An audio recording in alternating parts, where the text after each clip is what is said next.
नमस्कार, मैं हूं पीयूष शर्मा और आप देख रहे हैं नेक्स्ट 9 न्यूज नेशन का खास शो सत्ता में। आज हम बात करेंगे कांग्रेस वर्सेस बीजेपी की। जिस वीकेंड कांग्रेस पार्टी उदयपुर में चिंतन शिविर लगाकर बैठी थी, उसी दौरान माणिक साह ने बीजेपी की तरफ से त्रिपुरा के मुख्यमंत्री पद की शपथ ली थी।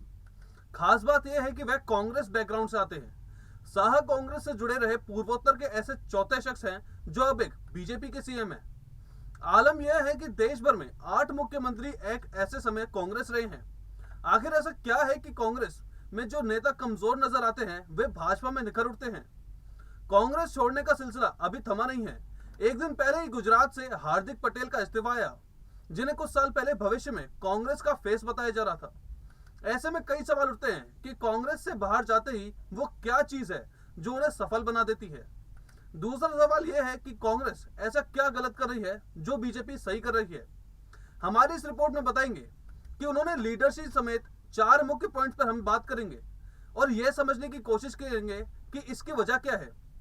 उन्होंने 4 ऐसे मुख्य क्षेत्रों में बात की है जहां पुरानी कांग्रेस नई बीजेपी से सीख सकती है। कांग्रेस का लगातार गिरता प्रदर्शन। देश की सबसे पुरानी राजनीतिक पार्टी कांग्रेस का बीते गुरुवार को 133वां स्थापना दिवस था। पार्टी कार्यकर्ता इस अवसर पर प्रदेश पार्टी मुख्यालय पर पार्टी की स्थापना दिवस का जश्न मना रहे थे। यूपी को कांग्रेस का सबसे बड़ा सियासी गढ़ माना जाता है। साल दर साल यूपी में कांग्रेस कमजोर होती जा रही है। 1992 में बाबरी मस्जिद राम मंदिर विवाद के दौरान देश की सबसे बड़ी पार्टी होने के बाद भी कांग्रेस का नेतृत्व कमजोर रहा और स्पष्ट रुख न होने के चलते समाजवादी पार्टी के नेता मुलायम सिंह यादव यूपी में मुसलमानों के बड़े नेता के रूप में खुद को स्थापित करने में सफल रहे। वहीं कांग्रेस का यूथ विंग का शीर्ष नेतृत्व के कमजोर होने के नाते सपा की ओर चला गया, जबकि दलित वर्ग यूपी की राजनीतिक क्षितिज पर सशक्त रूप से उभरे काशीराम और मायावती के नेतृत्व वाली पार्टी के संग हो चला। दूसरी तरफ राजनीतिक भागीदारी के छठापट में ब्राह्मण वर्ग तेजी से उभर रही क्षेत्रीय पार्टियों की ओर तथा खुद को हिंदूवादी राष्ट्रवादी होने का दावा करने वाली भाजपा के साथ चला गया। कांग्रेस के वर्षों में की जमा पूंजी कई टुकड़ों में बट गई, जिससे कांग्रेस कमजोर पड़ती गई। विधानसभा चुनावों में साल दर साल कम होता गया जनाधार। साल 1985 विधानसभा चुनाव में 269 सीट कांग्रेस जीती थी। 1989 में हुए चुनाव में कांग्रेस के पास 94 सीट थी। 1991 में 86 सीट, 1993 में 28 सीट कांग्रेस को मिली। वहीं 1996 में थोड़ा सुधार हुआ तो 33 सीट मिली। 2002 में 25 सीटों पर ही कांग्रेस को संतोष करना पड़ा। फिर 2007 में कांग्रेस को 22 सीट मिली, 2012 में 29 सीट मिली और 2017 के कांग्रेस का प्रदर्शन सबसे खराब रहा और केवल 60 सीट मिली। एनएसयूआई का कमजोर होना, चुनाव कराने का प्रयोग हुआ फेल। कांग्रेस अध्यक्ष राहुल गांधी ने वर्ष 2000 में उपाध्यक्ष बनने से पहले एनएसयूआई में नियुक्त करने के बजाय चुनाव प्रक्रिया शुरू कर दी थी। यह प्रयोग कांग्रेस दल की सबसे बड़ी रीढ़ माने जाने वाला एनएसयूआई को और कमजोर कर गया।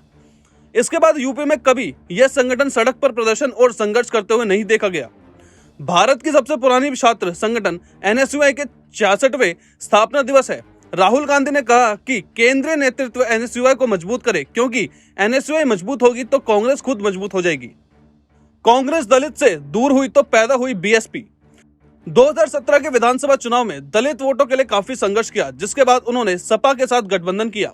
दलित बाहुल्य 66 सीटों में 85 आरक्षित विधानसभाओं की यात्रा की गई, जिसमें यहाँ के दलितों के लिए कांग्रेस ने वादा किया था। क्या कहना है वरिष्ठ नेताओं का। कांग्रेस के अनुसूचित जाति विभाग के प्रदेश चेयरमैन रहे के भगवती चौधरी ने बताया कि प्रदेश में बीएसपी इसलिए पैदा हुई क्योंकि कांग्रेस दलित से दूर करने के लिए लोक लुभावन वादे किए थे। कांग्रेस मुख्य धारा की पार्टी है, दलित के साथ कांग्रेस हमेशा रही है और दलित भी जनता है, उनका हित कांग्रेस के साथ ही है। अब राहुल गांधी की मंशा है कि दलित नेतृत्व आगे की आए और राजनीति सरकार हर जगह शामिल हो।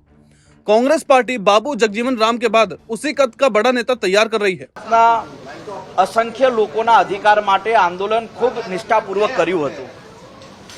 આ આંદોલનની શરૂઆતમાં એ સમયના પરિબળો, એ સમયની પ્રક્રિયા સ્વાભાવિક રીતે સરકારની વિરોધમાં હતી અને સરકારની વિરુદ્ધમાં જનતાના અધિકાર માટેની લડાઈ લડ્યા અને એ સમયે ગુજરાતની અંદર असंख्य યુવાનોને સાથે રાખીને, असंख्य યુવાનોની ભાવનાને જોડીને ગુજરાતના ગરીબ સવર્ણ સમાજને 10% અનામત આપવાનું કામ કર્યું હતું અને એ પછી જ્યારે 10% અનામતનો લાભ મળ્યો, બિન અનામત આયોગ મળ્યું, 1000 કરોડ યુવા સ્વાવલંબન યોજના મળી, એ પછી એવી આશા અને અપેક્ષા હતી કે ગુજરાતની અંદર જો વગર સત્તાએ વગર પદે ગુજરાતના લોકોના અધિકારની વાત, ગુજરાતના લોકોના સન્માનની વાત, ગુજરાતના લોકોના ન્યાયની વાત કરી શકાય તો સ્વાભાવિક છે રાજકારણમાં જવું જોઈએ.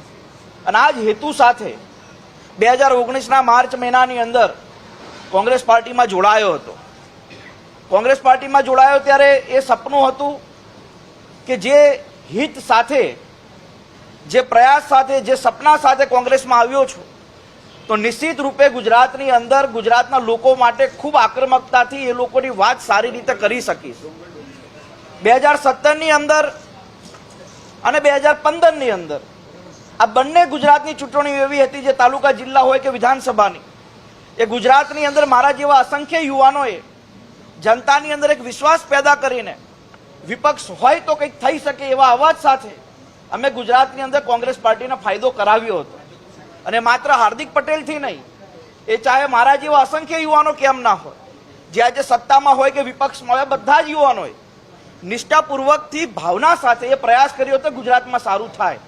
અને 2019માં એ જ भावना સાથે હું કોંગ્રેસમાં જોડાયો હતો. कांग्रेस से आखिर क्यों दूर गए ब्राह्मण? उत्तर प्रदेश की सियासत में सभी राजनीतिक दलों की ब्राह्मण के 14% वोटों पर नजर है. उत्तर प्रदेश के अंतिम ब्राह्मण मुख्यमंत्री एनडी तिवारी ने, जो बाद में उत्तराखंड के भी मुख्यमंत्री बने. फिलहाल उत्तर प्रदेश में कांग्रेस शासन के बाद पिछले 27 सालों में ब्राह्मण वोट बीजेपी, बीएसपी और बाकी दलों में बंटते रहे हैं. कांग्रेस प्रवक्ता अमरनाथ अग्रवाल का कहना है कि कांग्रेस ने कभी विचारधारा नहीं बदली. आज भी सभी वर्ग के लिए लोगों का विश्वास कायम है. जो भी कांग्रेस से दूर है उनको भी मालूम हो गया है कि कांग्रेस में ही सभी का हित है. इसका जीता जाता उदाहरण कांग्रेस का गुजरात में प्रदर्शन है. ये पारी नहीं, मैं कहूँगा ये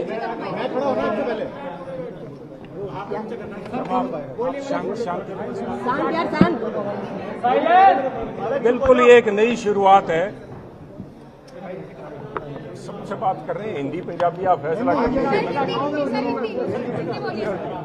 मैं समझता हूँ एक नई शुरुआत है. 50 साल का जिस पार्टी से संबंध है, जिस वजह से जो नौबत आई तोड़ने की, वो सिद्धांतों से जुड़ी हुई थी. पंजाब की भाईचारक सांझ, पंजाब का जो बेसिक कैरेक्टर है, उसके ऊपर जब आंच आई, आवाज़ दबाने का प्रयास किया गया और इसे एक जुर्म माना गया. तो उन हालात में आज मैं समझता हूं कि बीजेपी के यहाँ आके इस भावना को कि हमारे गुरुओं, संतों, पीर पैगंबरों की धरती से, जहाँ से मानस की जात सभी एक हो, पहचानबे की मूल मंत्र जो दिया था, उसको आगे लेके देश की अखंडता और पंजाब में आपसी भाईचारे को कायम और विकास के लिए बात की जा सके. सर आपने जो ਇਲੈਕਸ਼ਨ ਬੀਜੇਪੀ ਦੇ ਖਿਲਾਫ ਲੜਿਆ, ਲਗਾਤਾਰ ਬੀਜੇਪੀ ਦੇ ਖਿਲਾਫ ਇੱਕ ਆਈਡੀਓਲੋਜੀ ਦੇ ਤੌਰ ਤੇ ਕੰਮ ਕਰਦੇ ਆਏ, ਤਾਂ ਹੁਣ ਉਹਨਾਂ ਨਾਲ ਮੈਚ ਹੋ ਪਾਏਗਾ? देखिए, मैं समझता there are going to be challenges, but सब तो वड्डी गल है भी इन्होंने मेरा पिछोकड़ भी किसी तो लुकिया नहीं. डरे तो वो जिनके गुनाह पर्दे में हो, मेरे तो सारे ऐब जग जाहिर हैं. और मैं जो फैसला लिया है बड़ा सोच समझ के लिया है. मैं समझता हूं, जैसे कि मैंने अभी मंच से भी कहा, कि मैं अगर जिस भावना से लेके माननीय प्रधानमंत्री ने गुरु तेग बहादुर जी हिंद की चादर का जिस कदर से राष्ट्रीय तौर पे उनका सम्मान किया, उस भावना को अगर मैं एक रत्ती भर भी आगे बढ़ा सकूं तो मेरी इसमें बहुत बड़ी कामयाबी हो. डॉक्टर साहब, आज आप बड़े भावुक नजर आए और बड़े ही नम्र शब्दों से आपने अपनी वो बात कही कि मैंने अपनी पार्टी को अपनी 3 पीढ़ियां खपा दी हैं. तो क्या कहेंगे, कांग्रेस को अपने अलविदा कह दिया है, पर उसके लिए आप क्या कहेंगे? वो चुनौती के रूप में देखते हैं? देखिए, मैं आज यहाँ किसी के ऊपर भड़ास निकालने के लिए या अपने निजी मुद्दों को लेके नहीं आया. मैं सिद्धांतों की बात लेके आया हूँ.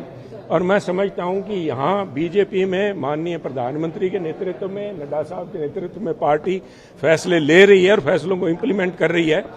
तो उसमें जहाँ कहीं भी मेरा योगदान पंजाब से, जो पंजाब के लोगों की भावना है, पंजाब के लोगों से जो कुछ मैंने सीखा है, अगर चाहे वो किसानी से जुड़ा हुआ है, चाहे वो नौजवानी से जुड़ा हुआ है, चाहे शहादतों से जुड़ा हुआ है, क्योंकि पंजाब का सबसे बड़ा योगदान बॉर्डर्स के ऊपर रहा है, अगर वो भावना मैं कहीं भी पेश कर सकूं, या उसके ऊपर कोई उसका देश की जनता को या किसानों को लाभ मिल सके तो मैं गौरवान्वित महसूस करूंगा। ਡਾਕਟਰ ਸਾਹਿਬ थैंक ਤੁਸੀਂ ਕਿਹਾ ਸੀ ਮੈਂ ਰਾਜਨੀਤੀ ਜੀਵਨ ਤੋਂ ਅਸਤੀਫਾ ਲੈਣਾ ਤਾਂ ਕਿ ਨਵੀਂ ਪਾਰਟੀ ਦੀ ਸ਼ੁਰੂਆਤ ਕੀਤੀ ਹੈ। यू सॉरी ਤੁਸੀਂ ਕਿਹਾ ਸੀ ਇਲੈਕਸ਼ਨ ਤੋਂ ਪਹਿਲਾਂ ਕਿ ਮੈਂ ਰਾਜਨੀਤੀ ਜੀਵਨ ਤੋਂ ਅਸਤੀਫਾ ਦੇ ਰਿਹਾ ਪਰ ਅੱਜ ਇੱਕ ਨਵੀਂ ਪਾਰਟੀ ਦੀ ਸ਼ੁਰੂਆਤ पार्टी की शुरुआत नहीं है साहब, मैंने कहा था एक्टिव पॉलिटिक्स इलेक्टोरल पॉलिटिक्स से मैं पीछे हट गया हूं, पर इसका मतलब ये नहीं है कि मैं देश सेवा से पीछे हट गया हूं। मेरी जिम्मेवारियां हैं, मैं पंजाबी हूं और पंजाब की जब भाईचारक सांझ के ऊपर आंच आए तो मैं समझता हूं मैंने यही महसूस किया कि बिना प्लेटफॉर्म के मैं बात वो मजबूती से रख नहीं पाऊंगा। तो इसलिए और जिस तरह से गुरु महाराज के संदेश को लेके जिस भावना को लेके वो चले हैं बीजेपी और माननीय प्रधानमंत्री जी, मैं समझता हूं कि मैं उसमें अपना अगर योगदान डाल सका तो ये मेरा आखिरी पड़ाव जो है राजनीति का उसमें पूरा हो सके। अगर पार्टी ड्यूटी लाਉਂਦੀ ਕਿਤੇ ਇਲੈਕਸ਼ਨ ਲੜਨ ਦੀ ਤਾਂ ਕੀ ਲੜੋਗੇ? साहब मैंने आपको कहा कि मेरे सारे राजनीतिक कैरियर को और मेरे फैसले से पूरी तरह परिचित है, तो उसी को देख के वो फैसला लेंगे। ਜਾਖੜ ਸਾਹਿਬ ਨਾਰਾਜ਼ਗੀ ਜ਼ਿਆਦਾ ਕਾਂਗਰਸ ਹਾਈਕਮਾਂਡ ਨਾਲ ਸੀਗੀ ਜਾਂ ਉਹਨਾਂ ਦੇ ਆਲੇ ਦੁਆਲੇ ਜਿਹੜੇ ਲੋਕੀ ਬੈਠੇ ਆ ਉਹਨਾਂ ਨਾਲ ਜ਼ਿਆਦਾ ਨਾਰਾਜ਼ਗੀ ਸੀ? ਮੈਂ ਜਿਸ ਤਰ੍ਹਾਂ ਮੈਂ ਕਿਹਾ ਰੌਲਾ ਸਿਧਾਂਤਾਂ ਦਾ ਸੀਗਾ ਜੀ, ਬੰਦੇ ਆਂਦੇ ਜਾਂਦੇ ਰਹਿੰਦੇ ਆ, ਬੰਦੇ ਸੁਨੀਲ ਜਾਖੜ ਕੋਈ ਮਹੱਤਵਪੂਰਨ ਨਹੀਂ ਹੈ, ਸੋਚ ਕੀ ਹੈ, ਕਿਹੜੀ ਗੱਲ ਨੂੰ ਲੈ ਕੇ ਸੁਨੀਲ ਲੜਾਈ ਲੜ ਰਿਹਾ। ਸੁਨੀਲ ਕਿਸੇ ਆਪਣੇ ਵਜੂਦ ਵਾਸਤੇ ਆਪਣੇ ਅਹੰਕਾਰ ਵਾਸਤੇ ਲੜਾਈ ਲੜਦਾ ਹੁੰਦਾ ਤਾਂ ਹੋਰ ਗੱਲ ਸੀ। ਸੁਨੀਲ ਪੰਜਾਬ ਦੇ ਭਾਈਚਾਰਕ ਸਾਂਝ ਵਾਸਤੇ ਤਾਂ ਕਿ ਪੰਜਾਬ ਦੇ ਉੱਤੇ ਮਾੜੀ ਨਜ਼ਰ ਨਾ ਲੱਗੇ। ਮੈਂ ਪਹਿਲਾਂ ਵੀ ਕਿਹਾ ਸੀ ਵੀ ਜਿਹੜਾ ਕੰਮ AK-47 ਦੀ ਗੋਲੀਆਂ ਨਹੀਂ ਕਰ ਸਕੀਆਂ ਉਹ ਇੱਕ ਜ਼ਬਾਨ ਦੇ ਨਾਲ ਉਹਨਾਂ ਨੇ ਕਰਤਾ ਵੀ ਉੱਥੇ ਇਸ ਪਾਰਟਿਕੂਲਰ ਜਮਾਤ ਦਾ ਬੰਦਾ ਬਣ ਨਹੀਂ ਸਕਦਾ।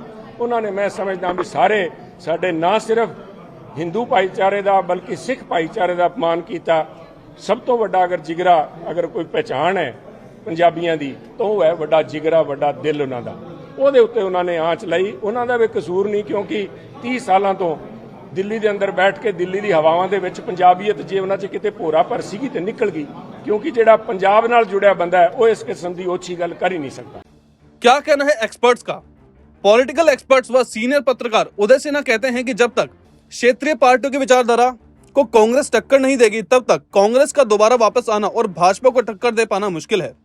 भाजपा का लगातार बढ़ता वोट प्रतिशत, बीजेपी हर साल बढ़ रही है। 2009 में भाजपा को 7.8 करोड़ वोट मिले, 2014 में उसे 17.16 करोड़ वोट मिले और 2019 में भगवा दल को 22.9 करोड़ वोट मिले। इस तरह से देखिए तो 2009 की तुलना में उसे 3 गुना वोट मिले हैं। कांग्रेस ने 2009 में 11.9 करोड़ वोट पाकर जीत हासिल की थी। 2014 में उसे 10.69 करोड़ वोट मिले थे और 2019 में यह 11.94 करोड़ रहा। कांग्रेस अपने जनाधार को बढ़ाने में असफल साबित हो रही है और सिकुड़कर अपने पारंपरिक वोट बैंक तक ही सीमित हो चुकी है। 60 से 70 के दशक के बाद कांग्रेस कई बार टूट चुकी है लेकिन वह मजबूत होती गई। लेकिन आज पार्टी काफी कमजोर दिखती है, इतना बिखराव हो चुका है कि टूट शब्द अब छोटा लगता है। उधर भाजपा ने खुद को पूरी तरह से बदला है लेकिन कांग्रेस आधुनिक पार्टी के तौर पर आगे बढ़ने में पीछे रही है। फिलहाल सत्ता में इतना ही। आप देख रहे हैं नेक्स्ट 9 न्यूज नेशन।